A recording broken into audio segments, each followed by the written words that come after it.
सोचो तुम किसी लड़की को देखते हो जो तुम्हें पसंद है और तुम उससे बात करना चाहते हो, लेकिन जैसे ही उसके पास जाने लगते हो तुम्हारा दिल बहुत तेज धड़कने लगता है, हाथ पसीने से भीग जाते हैं और दिमाग एकदम खाली हो जाता है।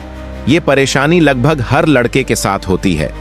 और अगर तुम भी यही स्ट्रगल फेस करते हो तो परेशान मत हो, क्योंकि आज मैं तुम्हें स्टेप बाय स्टेप बताऊंगा कि कैसे एकदम नेचुरल तरीके से किसी लड़की से बात शुरू करनी है, बिना ऑकवर्ड हुए और बिना ज्यादा सोच विचार किए। और अगर तुमने इस वीडियो को आखिर तक देखा तो यकीन मानो तुम बिगिनर से एकदम प्रो बन जाओगे। सबसे पहले एक बात समझ लो कि लड़कियों से बात करना कोई रॉकेट साइंस नहीं है, लेकिन ज्यादातर लड़के ओवरथिंक करते हैं। सोचते हैं कि कहीं मना कर दिया तो, कहीं हंसी उड़ गई तो, या लड़की क्या सोचेगी। इसी डर की वजह से हम कुछ बोल ही नहीं पाते। याद रखो, कम्युनिकेशन का पहला नियम है कि इम्प्रेस करने मत जाओ, कनेक्ट करने जाओ। मतलब लड़की को प्रभावित करने की बजाय उससे जुड़ने की कोशिश करो, जैसे तुम अपने दोस्तों से करते हो। अब पहला स्टेप है सिंपल शुरुआत करना। इसके लिए तुम्हें एक बेसिक ओपनर चाहिए जो आसान और सिचुएशन बेस्ड हो। जैसे अगर तुम क्लास में हो और टीचर देर से आया है तो कैजुअली बोल दो, लगता है सर मैच देख रहे थे इसलिए देर हो गई। ये मजाक भी है और माहौल हल्का भी कर देता है। दूसरा तरीका है एनवायरनमेंट बेस्ड ओपनर। जैसे लड़की अगर बहुत तेज लिख रही है तो बोल दो, तुमने शॉर्ट हैंड सीखी है क्या। ये छोटा और मजेदार लगेगा। तीसरा है जेनरिक ओपनर, जैसे कॉम्प्लीमेंट देना लेकिन बहुत नेचुरल तरीके से। जैसे तुम्हारी हैंडराइटिंग बहुत साफ है, मैं तो डॉक्टर जैसी लिखाई करता हूँ। ये सब चीजी पिकअप लाइंस से कहीं बेहतर है। और हमेशा ये याद रखो कि बात छोटी और हल्की होनी चाहिए। शुरुआत में पूरी लाइफ स्टोरी या बड़े बड़े सवाल मत पूछो। एक छोटी सी बात जो लड़की के चेहरे पर मुस्कान ला दे, वही सबसे स्ट्रॉन्ग कनेक्शन की शुरुआत होती है। मान लो एक छोटा रोल प्ले करते हैं। तुमने कहा, कैंटीन का समोसा खाने के बाद कोई भी एग्जाम में फेल हो जाता है। लड़की हंसते हुए पूछेगी, सच में। तुम कैजुअली रिप्लाई दो, नहीं यार मजाक कर रहा हूं। वैसे तुम क्या ऑर्डर कर रही हो। देखो, कॉन्वर्सेशन मजाकिया भी रहा और स्मूथ भी। बॉडी लैंग्वेज भी बहुत मैटर करती है। जब बात करने जाओ तो ओपन पोस्चर रखो, हल्की मुस्कान रखो, हाथों को जेब में छुपाकर ऑकवर्ड मत खड़े रहो, क्योंकि सबसे पहले लड़की तुम्हारी बॉडी लैंग्वेज जज करती है, उसके बाद तुम्हारे वर्ड्स। और हां, अगर तुम्हें ये टिप्स यूजफुल लग रही हैं और तुम चाहते हो कि कम्युनिकेशन स्किल्स को नेक्स्ट लेवल तक ले जाओ तो चैनल को सब्सक्राइब कर लो, क्योंकि आगे आने वाले पार्ट्स में मैं तुम्हें प्रो लेवल की ट्रिक्स सिखाने वाला हूं। अब बजीनियर्स की सबसे बड़ी गलती क्या होती है, वो रैपिड फायर क्वेश्चंस पूछना शुरू कर देते हैं। जैसे, तुम कहां रहती हो, कौन सी मूवीज पसंद हैं, कौन से सॉन्ग सुनती हो। और इससे लड़की को लगता है कि उससे इंटरोगेशन हो रही है। कॉन्वर्सेशन हमेशा टेनिस गेम की तरह होती है, एक शॉट तुम, एक शॉट वो। मतलब अगर तुमने पूछा, तुम्हें म्यूजिक पसंद है, लड़की बोली हां बहुत। तुमने कहा, निस कौन सा सिंगर। उसने कहा, अरिजीत सिंह। अब तुमने कहा, ओ मुझे भी उसके सड़ सॉन्ग्स पसंद है, तुम्हारा फेवरेट कौन सा है। ये फ्लो नेचुरल लगता है और लड़की को फील होता है कि तुम जेन्युइनली इंटरेस्ट ले रहे हो ना, कि बस उसे इंप्रेस करने की कोशिश कर रहे हो। और सबसे इंपॉर्टेंट पॉइंट ये कि शुरुआत कभी भी नेगेटिव या कंट्रोवर्शियल टॉपिक से मत करो, जैसे पॉलिटिक्स, एक्स रिलेशनशिप्स या फैमिली इश्यूज। हमेशा हल्के और पॉजिटिव टॉपिक्स से शुरुआत करो और धीरे धीरे कॉन्फिडेंस बिल्ड होगा। शुरुआत हमेशा हल्की मुस्कान और कैजुअल टोन से करो और धीरे धीरे तुम खुद महसूस करोगे कि बात करना आसान हो रहा है। और अब तुम तैयार हो पार्ट 2 के लिए, जिसमें हम लेवल अप करेंगे और जानेंगे कि कैसे लड़की के साथ एंगेजिंग और डीपर कॉन्वर्सेशन बनाई जाती है। अब तक तुमने सीखा कि किसी भी लड़की से बातचीत की शुरुआत कैसे करनी है, सिंपल ओपनर्स कैसे यूज करने हैं और बॉडी लैंग्वेज ऑफ कॉन्फिडेंस का क्या रोल होता है। लेकिन सच बताऊं तो सिर्फ बातचीत शुरू कर लेना ही काफी नहीं है। असली चैलेंज तब आता है जब तुम्हें उस कॉन्वर्सेशन को फ्लो में ले जाना हो और उसे ऐसा बनाना हो कि सामने वाली लड़की खुद भी इंटरेस्ट के साथ बात करे और तुम्हारे साथ कनेक्ट फील करे। और यही डिफरेंस होता है बिगिनर और प्रो में। बिगिनर बस बात शुरू करता है और 2-4 जेनेरिक क्वेश्चंस पूछकर चुप हो जाता है, लेकिन प्रो कॉन्वर्सेशन को इतना एंगेजिंग बनाता है कि लड़की खुद महसूस करती है कि इससे बात करके मजा आ रहा है। अब सवाल ये है कि वो प्रो लेवल कैसे अचीव किया जाए। तो इसका पहला प्रिंसिपल है एक्टिव लिसनिंग। देखो, ज्यादातर लड़के लड़की से बात करते समय सुनते कम हैं और अपनी बात ज्यादा ठूंसते हैं। लड़की बोल रही है, मुझे ड्राइंग बहुत पसंद है, और लड़का तुरंत काट देता है, अरे मुझे भी ड्राइंग आती है, मैंने बचपन में ये किया वो किया। अब यहां लड़की को फील होता है कि तुम सुन नहीं रहे, बस खुद की तारीफ कर रहे हो। एक्टिव लिसनिंग का मतलब है उसकी बात जेन्युइनली सुनना और उसके अंदर से नए क्वेश्चंस निकालना। जैसे अगर लड़की ने कहा मुझे ड्राइंग पसंद है, तो तुम इंस्टेंट रिएक्ट मत करो, थोड़ी क्यूरियोसिटी दिखाओ। ओ ड्राइंग, इंटरेस्टिंग, किस टाइप की ड्राइंग ज्यादा पसंद है तुम्हें, पेंसिल स्केच या कलर्स? ये छोटा सा फॉलो अप उसे दिखाएगा कि तुम सच में उसकी बातों में इंटरेस्टेड हो, और यही चीज उसके माइंड में तुम्हारी एक पॉजिटिव इमेज क्रिएट करेगी। दूसरा प्रिंसिपल है पर्सनल टच डालना। मतलब कॉन्वर्सेशन को रोबोटिक Q&A की तरह मत रखो, बीच बीच में अपनी छोटी छोटी कहानियां ऐड करो। जैसे लड़की बोली उसे ट्रैवल करना पसंद है, तो तुम बीच में बोल सकते हो, वाह ट्रैवल तो मुझे भी बहुत पसंद है। याद है एक बार मैं दोस्त के साथ पहाड़ों पर गया था और वहां बिजली चली गई थी। उस रात हम लोग बॉनफायर के आसपास बैठे और गिटार बजा रहे थे। वो मोमेंट कभी नहीं भूलूंगा। अब देखो, ये सिर्फ एक्सपीरियंस शेयर करना नहीं है, बल्कि इससे तुम दोनों के बीच एक इमोशनल ब्रिज बनता है। तीसरी चीज है ह्यूमर ऐड करना। लड़कियों को ऐसे लड़के पसंद आते हैं जिनसे बात करके वो हंस सकें, लेकिन याद रखना, वल्गर या चीप जोक्स कभी मत करना। नेचुरल और लाइट ह्यूमर सबसे अच्छा काम करता है। जैसे अगर लड़की ने कहा आज मेरा एग्जाम खराब गया, तो तुम हल्का मजाक कर सकते हो, कोई बात नहीं, न्यूटन भी एग्जाम में पास नहीं हुआ था और देखो पूरी फिजिक्स का बाप बन गया। ऐसे मजाक सिंपल होते हैं, लेकिन लड़की को फील होता है कि तुम उसकी टेंशन हल्की कर रहे हो। अब बात करते हैं एक और एडवांस्ड प्रिंसिपल की, जिसका नाम है वल्नरेबिलिटी दिखाना। बहुत सारे लड़के सोचते हैं कि हमेशा परफेक्ट और स्ट्रांग दिखना चाहिए, लेकिन सच ये है कि लड़की उस लड़के से ज्यादा जुड़ती है जो अपनी छोटी छोटी कमजोरियां भी बताता है। जैसे कैजुअली बोलना, यार मुझे स्टेज पर बोलने से डर लगता था, लेकिन धीरे धीरे प्रैक्टिस से बेटर हो रहा हूँ। जब तुम ये बोलते हो तो लड़की को लगता है कि तुम रियल हो और फेक मास्क नहीं पहने हो। अब आते हैं एक और इम्पॉर्टेंट स्किल पर, स्टोरी टेलिंग। गर्ल्स को स्टोरीज सुनना बहुत पसंद होता है। अगर तुमने नोटिस किया हो तो जब भी दोस्तों के बीच कोई मजेदार किस्सा शेयर होता है तो सब इंटरेस्ट से सुनते हैं। वही कॉन्सेप्ट कॉन्वर्सेशन में यूज करना है। छोटी छोटी स्टोरीज सुनाओ जो रिलेटेबल हों और जिनमें थोड़ी मजाकिया या इमोशनल टच हो। जैसे एक बार मैं ट्रेन में बैठा था और बगल वाले अंकल पूरे रास्ते खर्राटे मार रहे थे, इतना लाउड कि पूरी बोगी डिस्टर्ब हो गई, और फिर पता चला कि वो मेरी सीट ही शेयर कर रहे हैं। ऐसी स्टोरीज नेचुरल लगती हैं और लड़की हंसते हंसते खुद कनेक्ट करने लगती है। अब मैं तुम्हें बताता हूं एनर्जी मिररिंग का प्रिंसिपल। ये साइकोलॉजी से जुड़ा हुआ है।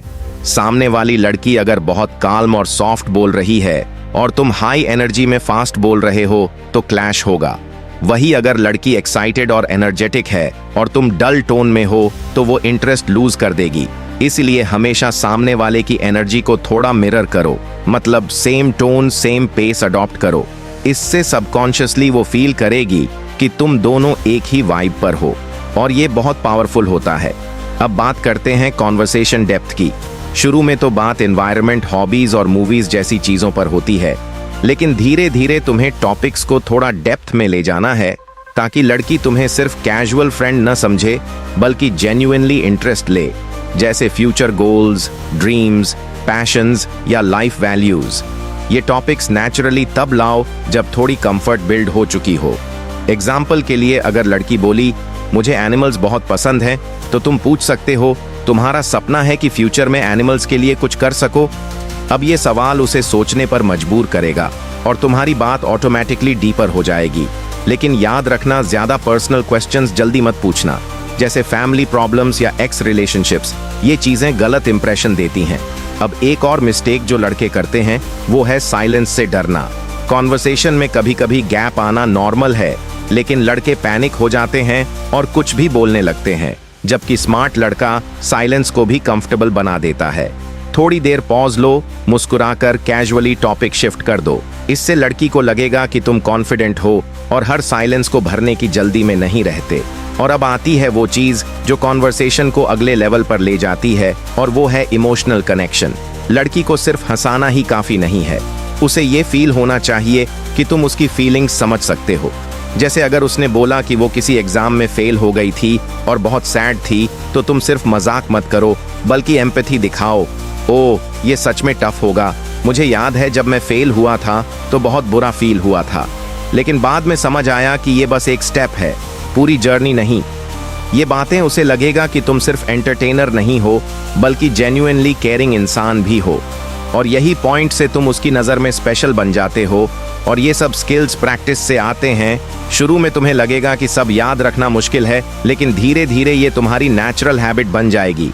अब जब तुमने पार्ट 1 से कॉन्वर्सेशन स्टार्ट करना सीख लिया और पार्ट 2 से उसे एंगेजिंग और डीपर बनाना सीख लिया, तो यकीन मानो तुम अब भीड़ से अलग खड़े हो जाओगे।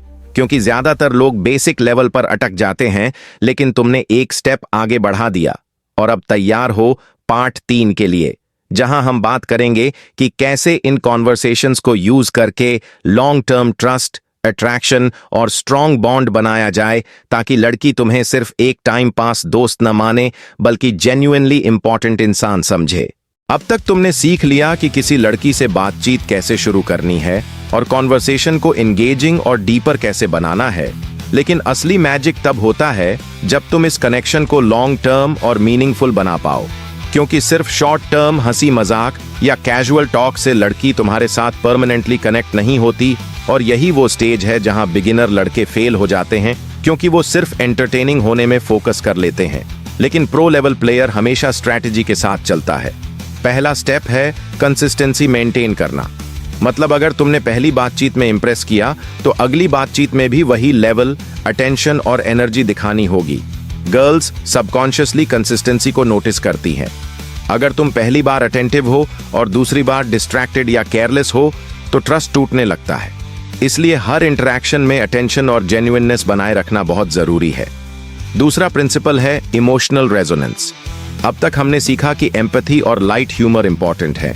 पार्ट 3 में इसे नेक्स्ट लेवल पर ले जाते हैं। इमोशनल रेजोनेंस का मतलब है कि तुम लड़की की इमोशंस को इतना समझो कि वो फील करे कि तुम उसके वर्ल्ड को समझते हो।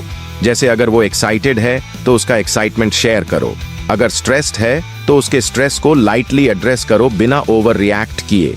लेकिन ध्यान रखो कि ये सब नेचुरल तरीके से होना चाहिए। फेक सिंपैथी या एग्जैजरेटेड रिएक्शंस तुरंत डिटेक्ट हो जाते हैं और डैमेज कर देते हैं। अब बात करते हैं पर्सनल स्टोरी टेलिंग का एडवांस्ड यूज। मतलब अब सिर्फ छोटी स्टोरीज शेयर करने की बात नहीं है, बल्कि अपनी लाइफ के एक्सपीरियंसेस, स्ट्रगल्स, फेलियर्स और लर्निंग्स को सटली शेयर करो, ताकि लड़की फील करे कि तुम रियल इंसान हो। उदाहरण के लिए, अगर उसने कहा कि उसे सेल्फ कॉन्फिडेंस में स्ट्रगल है, तो तुम कैजुअली बता सकते हो कि यार मुझे भी कॉन्फिडेंस की प्रॉब्लम थी, मुझे स्टेज पर बोलने में डर लगता था, लेकिन धीरे धीरे मैंने ओवरकम किया और आज ये कॉन्फिडेंस मुझे बहुत अपॉर्चुनिटीज देता है। इस तरह की स्टोरी टेलिंग उसके माइंड में ट्रस्ट और रिलेटेबिलिटी पैदा करती है। तीसरा बड़ा फैक्टर है रेसिप्रोसिटी साइकोलॉजी। यानी अगर तुम लड़की की मदद करते हो, उसे एडवाइस देते हो या उसे खुश करते हो, तो वो सबकॉन्शियस लेवल पर तुम्हारे फेवर में नेचुरली फील करती है। लेकिन यह सिर्फ मटेरियल हेल्प नहीं है। इमोशनल सपोर्ट, अटेंशन, लिसनिंग और सटल कॉम्प्लीमेंट्स इस कैटेगरी में आते हैं। जब तुम ये कंसिस्टेंटली यूज करते हो, तो उसका सबकॉन्शियस माइंड ऑटोमेटिकली तुम्हारी तरफ अट्रैक्ट होने लगता है, और यही अट्रैक्शन फाउंडेशन बनता है लॉन्ग टर्म बॉन्ड का। अब बात करते हैं सटल फ्लर्टिंग और प्लेफुल टीजिंग की। बिगिनर लड़के ओवरडू करते हैं या डायरेक्ट चीजी कमेंट्स डाल देते हैं, लेकिन प्रो नोज की सटल टीजिंग से इंटरेस्ट और क्यूरियोसिटी क्रिएट होती है। जैसे अगर लड़की किसी जोक या स्टोरी में गलती करती है, तो तुम हल्के ह्यूमर के साथ टीज करो, अरे तुम्हारा सेंस ऑफ ह्यूमर थोड़ा ट्रिकी है लेकिन मजा आया। या प्लेफुल एग्जैजरेशन करो, तुम इतनी स्मार्ट हो कि मैं फॉलो नहीं कर पा रहा। इससे फन भी बना रहता है और अटेंशन भी बनी रहती है। लेकिन याद रखो, बैलेंस बहुत इंपॉर्टेंट है। ओवर टीजिंग या सार्केज्म से नेगेटिव इंप्रेशन बन सकता है, और यही बैलेंसिंग एक्ट हर प्रो की स्किल है। अब आते हैं ट्रस्ट बिल्डिंग एक्सरसाइजेज। ये लॉन्ग टर्म कनेक्शन के लिए बहुत क्रूशल हैं। ट्रस्ट बिल्ड करने के लिए छोटे प्रॉमिसेस करो और उन्हें कंसिस्टेंटली फुलफिल करो, जैसे अग्रीमेंट करना कि कल हम कॉफी पर मिलेंगे और एक्चुअल में मिलना, या छोटी बातों पर ध्यान रखना जैसे उसका फेवरेट चॉकलेट लाना या उसके फेवरेट टॉपिक पर बात करना। ये छोटे जेस्चर्स सबकॉन्शियस लेवल पर उसकी परसेप्शन में तुम्हारी रिलायबिलिटी बढ़ा देते हैं और ट्रस्ट के साथ अट्रैक्शन एक्सपोनेंशियली ग्रो होता है। फिर आता है mirroring and pacing technique advanced level पर। पार्ट 2 में बेसिक मिररिंग सीखी थी, अब इसे डीपन करो, मतलब उसकी टोन, बॉडी लैंग्वेज और एक्सप्रेशंस को सटली मिरर करो ताकि सबकॉन्शियस लेवल पर कनेक्शन फील हो। और पेसिंग मतलब कॉन्वर्सेशन के फ्लो को उसके मूड और एनर्जी के हिसाब से एडजस्ट करना। अगर वो स्लो और थॉटफुल मूड में है तो तुम भी ओवर एक्साइटेड ना रहो, अगर वो एनर्जेटिक है तो तुम भी प्लेफुल और फास्ट पेस्ड रहो। इससे कॉन्वर्सेशन हार्मोनियस और कंफर्टेबल लगता है और ये सबकॉन्शियस बॉन्डिंग को बूस्ट करता है। अब बात करते हैं future projection technique. Girls subconsciously उस इंसान के साथ फ्यूचर इमेजिन करना पसंद करती हैं जो रिलायबल, इंटरेस्टिंग और केयरिंग हो। तुम सटली फ्यूचर सिनारियोज सजेस्ट कर सकते हो, जैसे अगली बार जब हम कॉफी पर जाएंगे तो मैं तुम्हें वो स्पेशल बुक दिखाऊंगा जो तुम्हें पसंद आएगी, या अगली ट्रिप में ये चीज करना मजेदार होगा। ये प्रोजेक्शन सबकॉन्शियस लेवल पर उसे तुम्हारे साथ एक्सपीरियंसेस शेयर करने का एक्साइटमेंट और कंफर्ट देता है और इसी एक्साइटमेंट के कारण लॉन्ग टर्म अटैचमेंट बढ़ती है। अब सबसे इंपॉर्टेंट फैक्टर है इमोशनल एस्केलेशन कंट्रोल, मतलब धीरे धीरे इंटरैक्शन में इमोशंस, अट्रैक्शन और कंफर्ट लेवल इंक्रीज करना। बिगिनर लड़के या तो रश कर देते हैं या इमोशनली स्टैग्नेंट रहते हैं। प्रो जानता है कि पेसिंग जरूरी है। पहले कंफर्ट बिल्ड करो, फिर सटल ह्यूमर और टीजिंग, फिर इमोशनल स्टोरीज और डीप कॉन्वर्सेशंस, और आखिर में फिजिकल प्रेजेंस या सटल फ्लर्टिंग। इस ग्रेजुअल एस्केलेशन